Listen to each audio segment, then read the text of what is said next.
Ma'am, we received a report claiming you were acting aggressively and making threats. Threatening. Can you ask someone to lower their I was voice? performing my duties. I am the head librarian here. All right, can you step outside so we can discuss this further? Officer Scott Hensley had no clue his body camera was about to capture the most humiliating and career-ending 14 minutes of his 11-year service. He believed he was answering a legitimate complaint about an aggressive library worker. What he actually stepped into was a situation that would cost the city $400,000, end his law enforcement career, and prove that sometimes the quietest individuals fight back the strongest. At exactly 3:45 p.m. on an October afternoon, what should have been a simple call about a disturbance at a library transformed into a federal civil rights lawsuit that would expose a pattern of racially motivated complaints stretching over 18 months, ruin one officer's career, and demonstrate that sometimes knowing when to remain silent is more powerful than any argument. This was not just another example of police harassment. This was a woman with 2 master's degrees and 23 years of experience, standing against an officer who trusted every complaint from certain callers without hesitation. What happened next would become mandatory training material at police academies across 3 states and change how complaints about Black employees were handled in public institutions nationwide. But before we continue, leave a comment and tell me if you've ever had someone call the police on you simply for doing your job. And be sure to subscribe because this story contains twists that will leave you stunned. Dr. Aisha Langston was 46 years old and had worked in library systems since she was 23. She earned her bachelor's degree in English literature from Howard University, her first master's degree in library science from the University of Michigan, her second master's degree in African American studies from Georgetown, and her doctorate in information science from the University of Maryland. 23 years she dedicated to libraries. She began as a shelver in a small Baltimore branch, advanced to reference librarian, then senior librarian, then assistant director. For the past 8 years, she had served as head librarian at the Martin Luther King Jr. Public Library in Richmond, one of the largest and busiest branches in the city system. Dr. Langston was 5'6" with natural hair styled in twists. She had warm brown eyes and a calm presence developed from 2 decades of working with every type of library patron imaginable. She dressed professionally, spoke softly but firmly, never needed to raise her voice. She possessed that specific skill great librarians develop, the ability to maintain order without confrontation, enforce rules without conflict, and create a quiet learning atmosphere through presence rather than force. The Martin Luther King Jr. Library was her pride. During Dr. Langston's 8 years of leadership, it became a community centerpiece. They expanded children's programming, added job training resources, built a makerspace with 3D printers and recording equipment, launched English conversation circles for immigrants, hosted author events and community meetings. The library served more than 2,000 patrons weekly, and Dr. Langston knew hundreds by name. She had never, not once in 23 years, received a formal complaint. Not for rudeness, not for aggression, not for anything. Her performance evaluations were exceptional. She received 3 awards from the American Library Association and 2 commendations from the city. Her staff admired her leadership. Patrons respected her. On this particular Tuesday afternoon in October, Dr. Langston was working the reference desk during the after-school rush, always the busiest period. Middle and high school students arrived to use computers, complete homework, study for exams, and socialize with friends. The library was crowded but orderly. Students sat at tables working, others used computers, a few browsed shelves. Around 3:30 p.m., 4 teenagers entered. They were loud. Not unusual for teenagers, but this was still a library and rules applied. Dr. Langston observed them briefly. They sat near the periodicals section, voices carrying across the room. Dr. Langston walked over to their table, smiling, speaking in her normal quiet professional tone. "Hello everyone, I need you to keep your voices lower. Others are studying and working. You're welcome to stay, but we need noise levels appropriate for a library environment." 3 of the 4 teenagers nodded and apologized, immediately lowering their voices. The 4th teenager, a white girl around 16 wearing expensive athletic fashion and carrying a designer handbag, looked Dr. Langston up and down and said we weren't even that loud. "I understand," Dr. Langston replied, still calm and professional. "But this is a library, and we must maintain a quiet environment. I'm politely asking you to keep it down." "Whatever," the girl muttered. Dr. Langston returned to the reference desk. She had handled situations like this countless times. Usually that was the end. Patrons complied. Everything returned to normal. 5 minutes later, Officer Scott Hinsley entered the library. Scott Hinsley was 39 years old and had served with the Richmond Police Department for 11 years. He was white, heavy-set, with short blonde hair turning gray at the temples, and carried the confident posture developed from years of authority. He had patrolled this district for 7 years. He knew this library. He had responded there before for various issues: homeless individuals refusing to leave, disputes over computer usage time, occasional incidents of teenagers becoming too loud. Scott walked directly to the reference desk where Dr. Langston was assisting a patron searching for business permit information. "Excuse me," he said. "Are you the librarian?" Dr. Langston looked up. "I am Dr. Langston, the head librarian. How may I help you, officer?" "I received a complaint about an employee here being aggressive and threatening toward a patron." Dr. Langston's expression remained neutral. She finished assisting her current patron, provided the information requested, then turned fully toward the officer. "Threatening because I asked someone to speak quietly? This is a library. The caller claimed you were hostile and made them feel unsafe. I was performing my job. I am the head librarian here." Dr. Langston explained she asked a group of students to lower their voices. "That was all. They have noise policies. The caller felt threatened by your tone and behavior. My tone was professional and appropriate. I've done this job for 23 years. I know how to speak to patrons."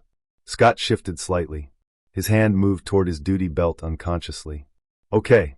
Now can you step outside so we can discuss this?" "Why?" Dr. Langston asked. Her voice remained calm, but carried firmness. "So we can talk without disturbing others. I am working. I am the only reference librarian on duty, and patrons require assistance. If you have questions, I can answer them here. This is an official complaint investigation. I need you to step outside. Am I being detained?" Scott paused. That question always forced hesitation. It determined voluntary cooperation versus legal obligation. "We need to resolve this," he said, avoiding the question. "Then you can ask your questions here. I am not leaving my post unless you are detaining me. And if you are detaining me, I need to know what crime you suspect." Some patrons began noticing the conversation. Not many, but a few watched. "Ma'am, you are being uncooperative. I am being professional. There is a difference. I answered your questions. I asked students to lower their voices. That is my job.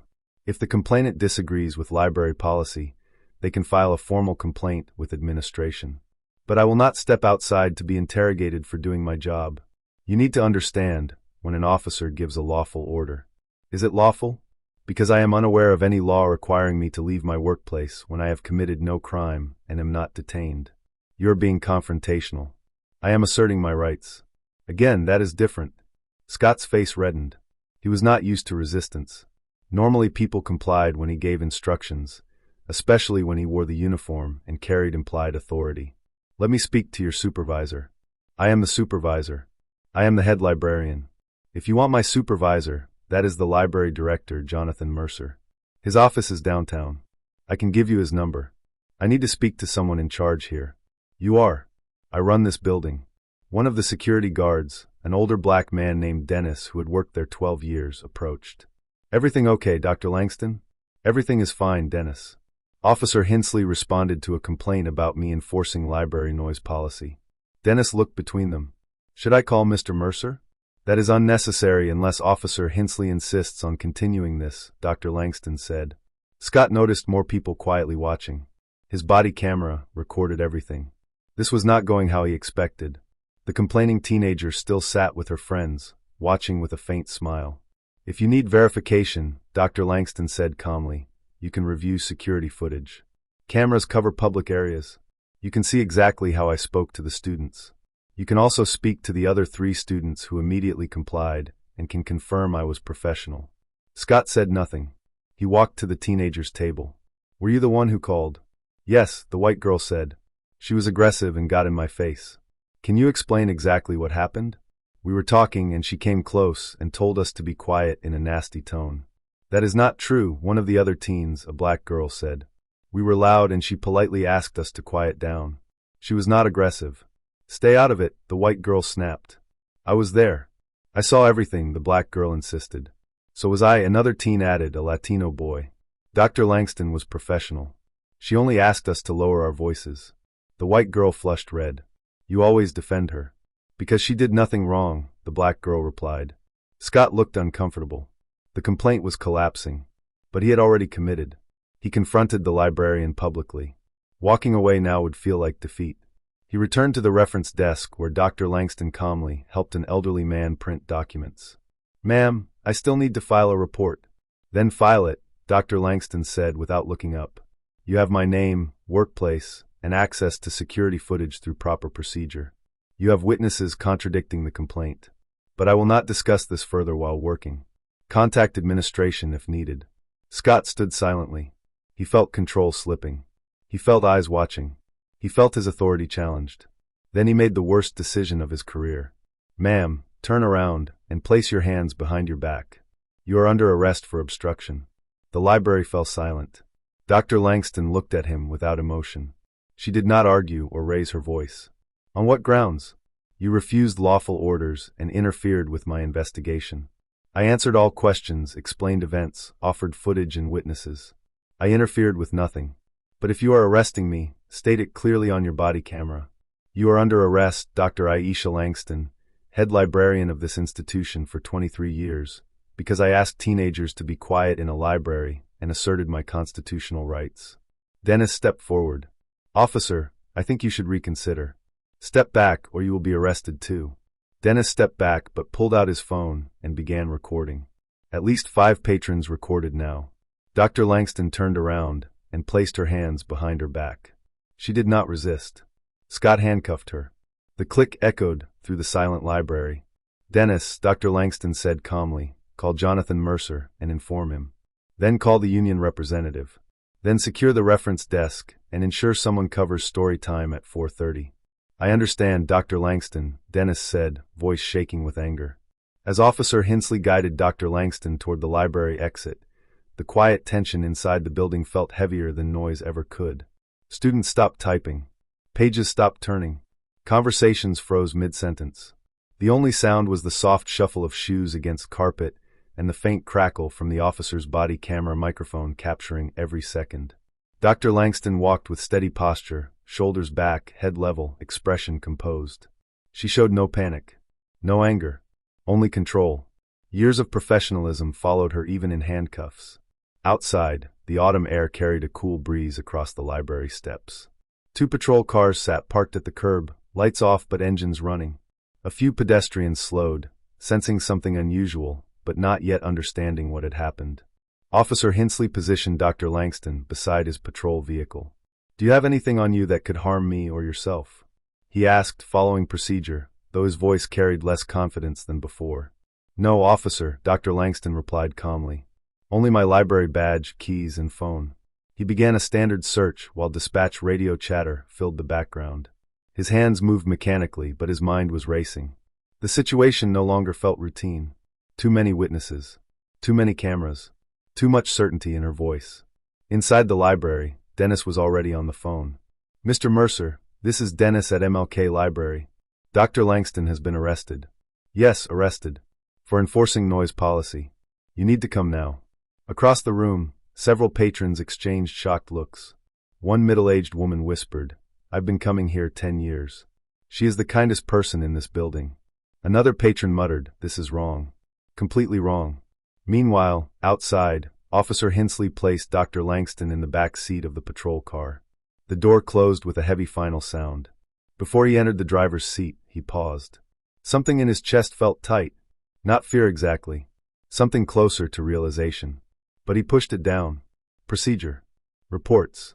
Just paperwork, he told himself. He pulled away from the curb. Back inside the library, phones continued recording. Within minutes, clips had already begun uploading to social media platforms. Short captions appeared. Head librarian arrested for doing her job. Watch this before it gets deleted. This is happening right now in Richmond. By the time Officer Hensley reached the station parking lot, the first video had already crossed 10,000 views. At the station, Dr. Langston was escorted inside, processed, fingerprinted, and photographed. Through every step, she remained composed, answering only required booking questions. Occupation? Librarian. Employer? City Public Library System. Years employed? 23. Any medical conditions? No. Emergency contact? Jonathan Mercer, Library Director. Meanwhile, upstairs, a shift supervisor was already watching a video on his phone. His expression darkened with each passing second. He looked up as Officer Hinsley entered. "Scott, what exactly happened out there?" "A complaint call," Hinsley said, removing his duty belt slowly. "Uncooperative employee. Escalated." The supervisor turned the phone around. The video showed Dr. Langston calmly explaining policy. It showed student witnesses contradicting the complaint. It showed Hinsley ordering the arrest. "You arrested her for this?" "She refused orders." "Scott," the supervisor said quietly, "you never established probable cause. You never confirmed threat level. And this is going viral." Hinsley felt his stomach drop. Downstairs, Dr. Langston sat calmly on a bench, hands folded in her lap now that cuffs were removed. A public defender approached, but she shook her head gently. "My attorney is already on the way." By 6 p.m., Jonathan Mercer arrived with the city's legal counsel and Dr. Langston's personal civil rights attorney.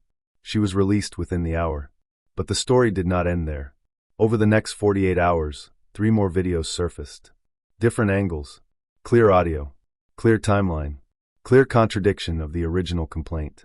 Then came something worse. Internal review uncovered 6 prior complaints from the same caller over 18 months.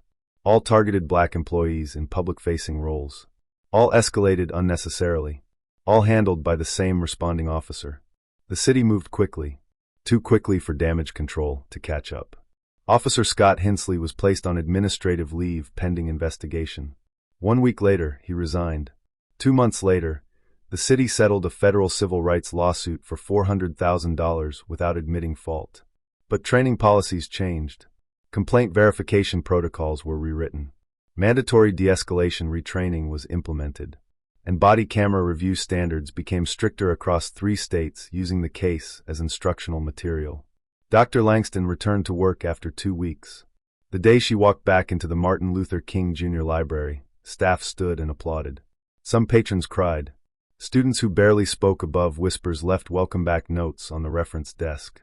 She simply smiled, adjusted a stack of returned books, and got back to helping people find information. Because for her, it had never been about winning. It had always been about doing the job right. And sometimes the strongest response is not shouting, not fighting, not escalating. Sometimes the strongest response is standing still, knowing the truth is already loud enough.